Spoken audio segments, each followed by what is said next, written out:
Hello and welcome to Laksh Academy. This is Prerna Sinha. As we are practicing the PYQ of the year 2017, यानी कि हम लोग Jharkhand PGT English में जो 17th में question पूछे गए थे उसको प्रैक्टिस कर रहे हैं and in today's class we are going to cover few more questions. So मैं एक बार फिर से बता दूं आपको कि ये जो हमारा कोर्स है वो 22 अगस्त से स्टार्ट होने वाला है एंड अगर आप 21 तक इस कोर्स में एनरोलमेंट करवाते हैं then you have to pay only 2,999 and 21st के बाद इस कोर्स का प्राइस वापस से 3,999 का हो जाएगा. So if you just want to enroll to this course, use the coupon code that is off 1000 and for any query you can call on the given number. And one thing, अगर आपने अभी तक लक्ष्य academy के app को play store से install नहीं किया है then the link is given in the description box. So now coming to the question, that is, in the wasteland who speaks the following lines? Thou blind, throbbing between two lives, old man with wrinkled female breast can see. ये जो lines है ये lines किसने कही है and Westland के किस part में ये लाइन्स को कहा गया है? सो किसने कही है ये लाइन्स? तो पहले मैं बता दूं, ये जो लाइन्स है ये वेस्टलैंड के जो थर्ड पार्ट है that is the fire sermon.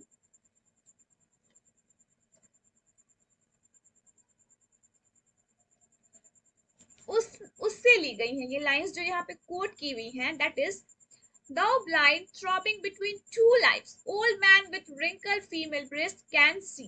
यानी ये जो लाइंस है ये द फायर सर्मन से ली गई हैं एंड ये थर्ड पार्ट था वेस्टलैंड का, ये थर्ड पार्ट था. ठीक है, मैंने आपको वेस्टलैंड के पांचों पार्ट्स ऑलरेडी प्रीवियस वीडियो में बता चुका है. सो आप लोगों को जस्ट आंसर करना है. मैंने फर्स्ट पार्ट कल की क्लास में बताया था एंड सेकेंड भी कल की क्लास में बताया था एंड आज देखिए आज के क्वेश्चन में थर्ड पार्ट के बारे में दिया हुआ है. तो थर्ड में मैंने आज बता दिया कि फायर सर्मन. पहला था द बरियल ऑफ डेथ, दूसरा है द गेम ऑफ चेस, तीसरा है द फायर सर्मन. एंड आप लोगों को पहले मैंने बता रखा है कि वेस्टलैंड 5 पार्ट्स में था, तो 3 पार्ट्स तो मैंने आज की क्लास में बता दिया, 2 पार्ट्स आपको सिर्फ कमेंट करना है. सो मैं जानना चाहती हूँ एंड देखना चाहती हूँ कि आप लोगों ने कितना ये ग्रास्प किया है, कितना इसे कैच किया है. ठीक है, सो ये जो लाइंस है ये कही है टायरसियास ने. टायरसियास ने कही है ये लाइंस द फायर सर्मन में. अब टायरसियास जो था वो कौन था? एक्चुअली ना ये ब्लाइंड था, ये ब्लाइंड था बट इसे विजन्स दिखते थे, यानी ये फ्यूचर को देख सकता था. ठीक है,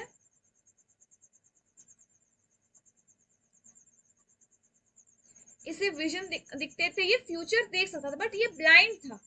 सो इसका कंपैरिजन गॉड से किया गया है कि ये ब्लाइंड होने के बावजूद भी ये फ्यूचर को देख सकता था एंड एलियट ने वेस्टलैंड के बहुत सारे वर्ड्स एंड राइटिंग्स इसके विजन के अकॉर्डिंगली लिखे हैं.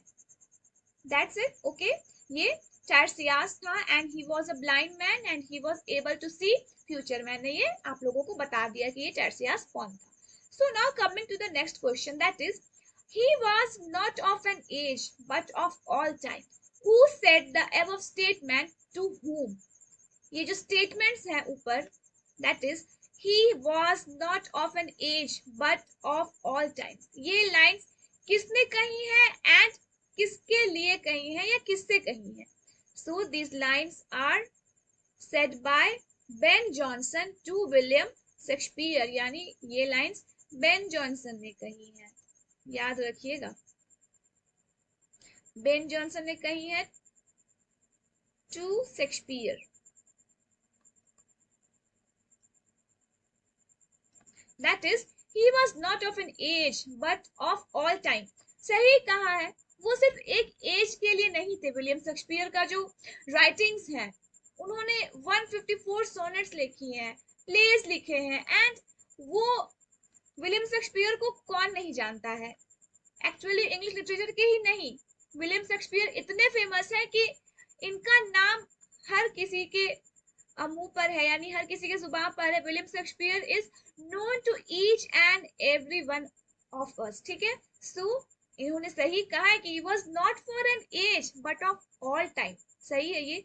अभी भी ये विलियम शेक्सपियर जो है इतने फेमस है, एंड ये राइटर्स जो है ना, कुछ राइटर्स ये कभी मरते नहीं है, इनके वर्क्स इन्हें जिंदा रखती हैं, right. So the answer is William Shakespeare.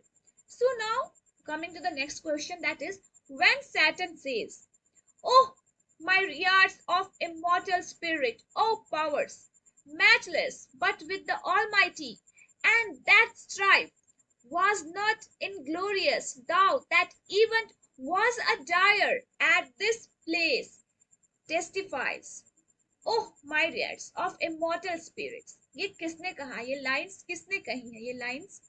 Oh, powers matchless, but with the Almighty, and that strife was not inglorious, though that event was dire, as this place testifies. ये lines Paradise Lost, book 1, line 622 to 625. इसमें Saturn किन्हें address कर रहा है?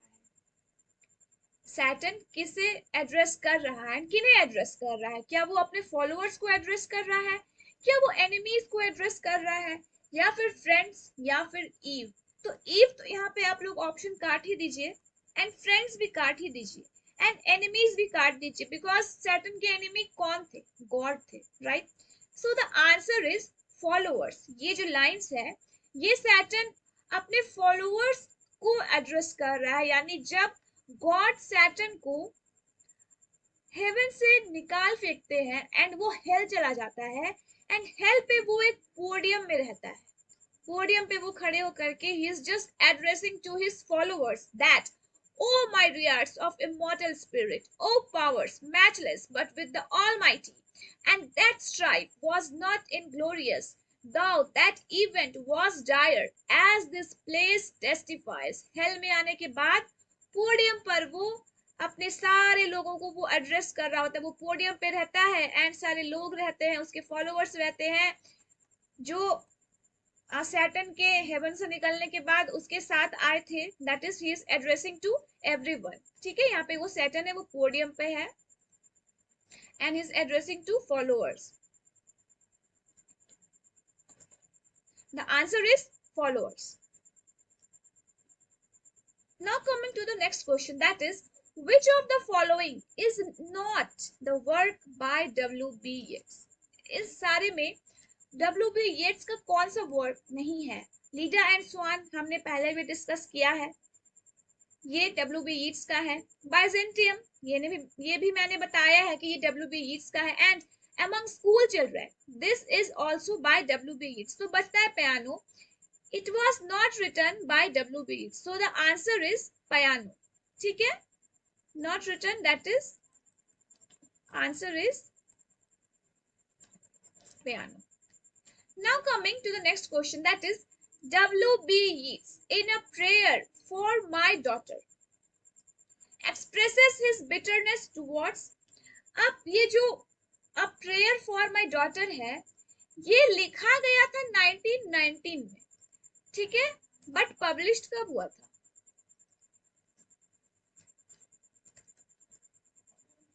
1921 में इसे publish किया गया था। एंड ये जो W.B. Yeats है, इस पोयम में अपनी डॉटर के बारे में बात करते हैं। डॉटर का क्या नाम रहता है? एनी। अपनी जो डॉटर है वो एनी, वो उनके बारे में बात करते हैं। सो इस पोयम में वो अपने बिटरनेस को किसके लिए एक्सप्रेस कर रहे हैं? So he was expressing his bitterness towards Maud Gonne. अब ये मॉड गॉन कौन थी?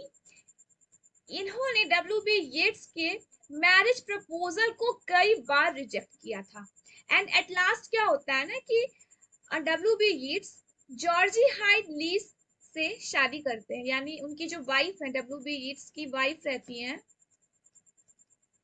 वाइफ है ये जो ऑप्शन दिया हुआ है, that is Georgie Hyde Lees, wife of याद रखिएगा, यीट्स की वाइफ थी जॉर्जी हाइड लीज, एंड इन्होंने मॉड गॉन के खिलाफ, यानी उन्होंने इतनी बार उनके मैरिज प्रपोजल को रिजेक्ट किया दैट एट लास्ट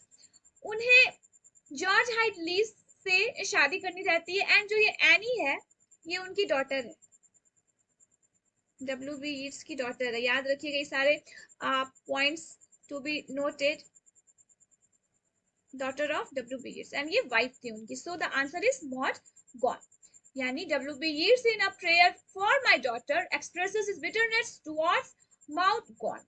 ठीक है, so now coming to the next question, that is the appearance of the huge dash at the and gives the rainbow N optimistic ending. Optimistic ending, rainbow किसने लिखा था? G H. Lawrence ने। G H. Lawrence ने rainbow लिखी थी, and ये rainbow के and में सबसे ज्यादा ऑप्टिमिस्टिक एंडिंग क्या थी? That it was a huge rainbow. The answer is the huge rainbow, that is the appearance of the huge rainbow eight the and gives the rainbow an optimistic ending. The answer is rainbow. Now coming to the next question, that is Biographia Literaria was the most important criticism of the dash period combining philosophy. तो Biographia Literaria किसने लिखा था? It was S.T. Coleridge. And S.T. Coleridge किस as से belong करते थे? किन्हीं को पता है? He belongs to romantic age. He belongs to romantic age. So the most important criticism of the romantic period combining philosophy, उनके ये जो वर्क है Biographia Literaria was the most important criticism of romantic period combining philosophy. The Biographia Literaria is a critical autobiography by S.T. Coleridge published in 1817 in 2 volumes. Its working title was Autobiographia Literaria. मैं जिस points को underline कर रही हूँ आप लोग just अपनी copy पे नोट डाउन करते जाइए. That is the formative influences on the work where Wordsworth theory of poetry. ठीक है, the influences on the work were Wordsworth theory of poetry, the Kantian view of imagination as a shaping power, for which Coleridge later coined the neologism, and isemplastic. ये भी बहुत important है कि neologism किसने coin किया था. सो the answer is S.T. Coleridge. Various post-Kantian writers include F.W.J. von Schelling and the earlier influences of the empirist school, including David Hartley and the associationist psychology. ठीक है, so Biographia Literaria is a critical autobiography by S.T. Coleridge written in 1817 in 2 volumes. Its working title was Autobiographia Literaria. So now coming to this question, that is Biographia Literaria was the most important criticism of romantic period combining philosophy. So now coming to the next question, that is Ursula in the Rainbow fantasizes about romantic literature and imagines she is a maid waiting to be rescued as in dash Idyls of the King. ये idylls of the kings यहाँ पे होगा Tennyson. Tennyson ने लिखा था ये idylls of the King. The answer is Lord Alfred Tennyson.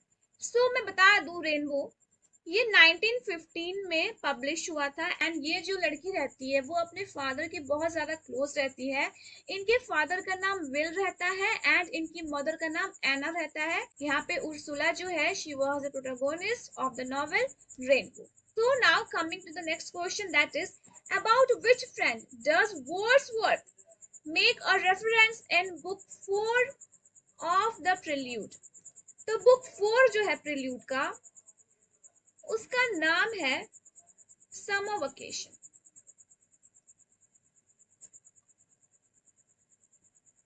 And इस book में Prelude कब लिखी गई थी? 1850. ठीक है, सो इस बुक में वर्ड्सवर्थ ने अपने friend, one of the closest friend यानी कि S.T. Coleridge के बारे में इसमें रेफरेंस डाला है. मैं बता दूं कि वर्ड्सवर्थ एंड S.T. Coleridge की दोस्ती काफी गहरी थी. दे वर गुड फ्रेंड्स ठीक है, एंड उन्होंने साथ में लिरिकल बैलेट्स लिखा था, एंड लिरिकल बैलेट्स का जो पहला वर्क है that is rime of the ancient mariner, उसे लिखा था कॉलरिज ने, and the last work that is Tintern Abbey, it was written by William Wordsworth. So ये जो प्रिल्यूड की बुक 4 है दैट इज उसका नाम है समर वेकेशन, उसमें रेफरेंस था एसटी कॉलरिज का। Now coming to the next question, that is nor dim nor red, like God's own head, the glorious sun uprist.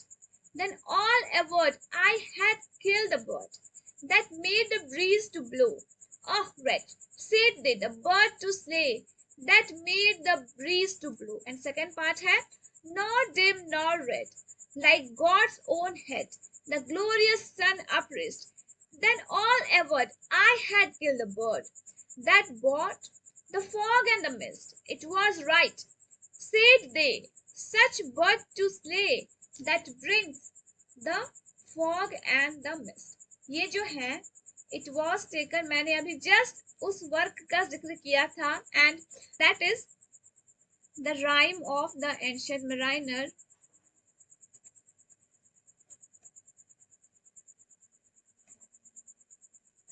by Coleridge. इसमें क्या है ना, ये जो लाइन्स है, ये एक मराइनर रहता है, वो वेडिंग गेस्ट को बताता है कि कैसे एक बर्ड के आने पे यानी एल्बेट्रस के आने पर विंड जो है वो बंद हो जाती है बहना, एंड हर ब्रीज चलने लगती है, एंड फॉग आ जाता है, मिस्ट आ जाता है, एंड वो बताता है कि तुमने बर्ड को मारा तभी ऐसा हो रहा है, बट एट लास्ट जब मौसम साफ हो जाता है तो लोग कहते हैं कि अच्छा किया तुमने बर्ड को मारा। लोगों के दो परसेप्शंस होते हैं, अगर हम कुछ गलत करते हैं तो वो कहते हैं कि नहीं तुमने ये गलत किया, एंड उससे कुछ सही हो जाता है तो लोग कहते हैं चलो अच्छा किया तुमने ये वाला काम किया। सो इस पोयम में वो जो मराइनर रहता है उसके साथ भी सेम यही चीजें होती हैं। सो ये क्वेश्चन था, अब हम आंसर पढ़ेंगे। At first there was no wind, for which they blamed the narrator for killing the bird, and when the wind started blowing, they praised the narrator for killing the bird. दूसरा option है he killed the bird praying for wind, या तीसरा option है the sailor killed the narrator, and fourth है the narrator was responsible for the blow of the wind. So the answer is पहला option. मैंने अभी बताया कि पहले विंड नहीं था तो लोग उसके जो फेलो कंपेनियंस थे उन्होंने नरेटर को ब्लेम किया कि तुम्हारी वजह से विंड नहीं ब्लो हो रही है, बिकॉज तुमने इस बर्ड को मारा है। एंड जब विंड ब्लो होना स्टार्ट होती है तो वो कहते हैं कि अच्छा किया तुमने इस बर्ड को मारा, तभी तो विंड ब्लो हो रही है। तो यहाँ पर पहले इस बर्ड को गुड ओमेन माना जाता है, एंड सेकेंड क्या माना जाता है, बैड ओमेन। ठीक है, सेकेंड बैड ओमेन माना जाता है। सो हमारे लाइफ इसमें दो परसेप्शंस दिखाए गए हैं इस वर्क में, that is rime of the ancient mariner. So अब हम लोग क्या करते हैं, जस्ट हमारा जो वर्क है दैट इज क्विक रिवीजन, हम लोग एक बार क्विक रिवीजन कर लेते हैं। सो पहला क्वेश्चन है, in the Waste Land who speaks the following lines, Thou blind, throbbing between two lights, old man with the wrinkled female breast can see. It was Tiresias. वो blind रहता है and he was able to see future, यानी उसे visions दिखते हैं। And ये lines किसमें कही गई हैं, the fire sermon which was the third part of Waste Land by T S. Eliot. दूसरा है, he was not of an age but of all time. ये लाइन्स कही है बेन जॉनसन ने विलियम शेक्सपियर के लिए। थर्ड क्वेश्चन में आते हैं, that is when Saturn says, oh my dears of immortal spirit, O powers matchless, but with the Almighty, and that strife was not inglorious, though that event was a dire, as this place testifies. ये lines कहा है Saturn ने अपने followers को। दूसरा question है, Which of the following is not the work by W.B. Yeats? तो ये जो वर्क है पियानो, उसे W.B. Yeats ने नहीं लिखा है। नेक्स्ट क्वेश्चन में आते हैं, W.B. Yeats in a prayer for my daughter expresses his bitterness towards Maud Gonne, because इन्होंने W.B. Yeats की मैरिज प्रपोजल को कई बार रिजेक्ट किया है एंड एट लास्ट उन्हें शादी करनी पड़ती है जॉर्जी हाइटली से एंड उनकी बेटी रहती है एनी एंड एनी का जिक्र रहता है प्रेयर फॉर माय डॉटर। ये जो प्रेयर फॉर माय डॉटर है, डॉटर का नाम क्या है? एनी, मैंने लिख रखा है। So the answer is mod God. Next question में आते हैं। The appearance of the huge rainbow at the end gives the rainbow an optimistic ending. The answer is rainbow. In Biographia Literaria was the most important criticism of the Romantic period combining philosophy. The answer is Romantic period. Biographia Literaria को लिखा था ST. Coleridge ने and he was a romantic age. वो romantic age से belong करते थे.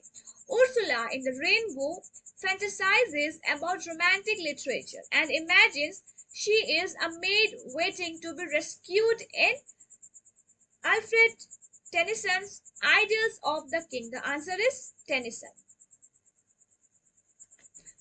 Question number 69 में आते हैं। दैट इज विलियम वर्ड्सवर्थ ने प्रिल्यूड का जो फोर्थ बुक था दैट इज समर वेकेशन, उसमें एस.टी. कॉलरिज का रेफरेंस दिया है। So the answer is S T. Coleridge.